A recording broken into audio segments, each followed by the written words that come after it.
My ex-husband and I are still on the deeds for the property I own. However, he has been gone for over 20 years. Right.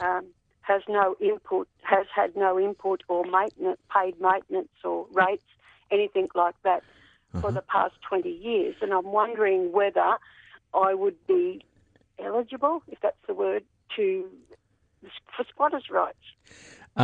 No, but, and it's a nice but for a change. Lucy, when you separated, did you wind up formally dissolving this marriage by application to the court, or did you just part ways and divvy things up?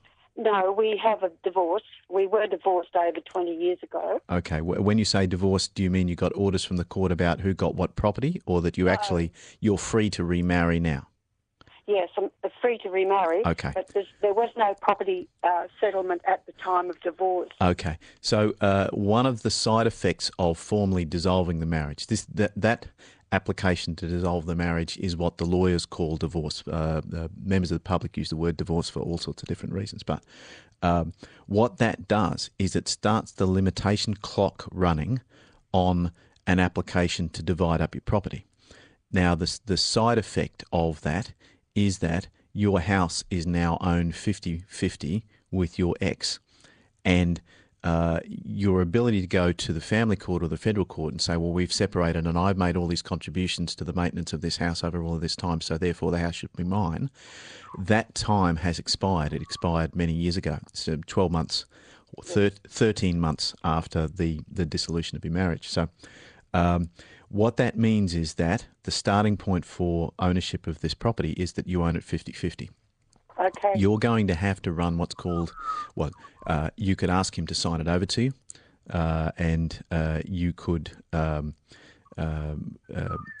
do that by agreement. So there's no reason, if he agrees, there's no reason why you can't do that. If you won't agree, you're going to have to run what's called a constructive trust argument. You go to the court and you say, this property is owned by the two of us, but over 20 years I have maintained it, paid the rates, paid all of the outgoings, all of the increase in value of this property over all of this time actually belongs to me, and his equity in this property, despite the fact that the title says he owns half of it, his equity is zero, and I want the court to intervene and transfer it to me for no money.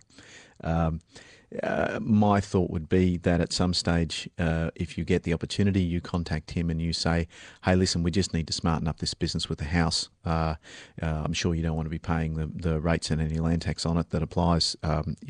Here's a transfer sign, and deal with it that way. If you won't come into that, you're going to have to run that secondary argument.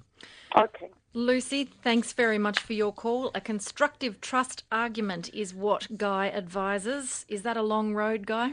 It is, and it's the fallback position from actually running out of time on a property settlement through the family court. Margaret in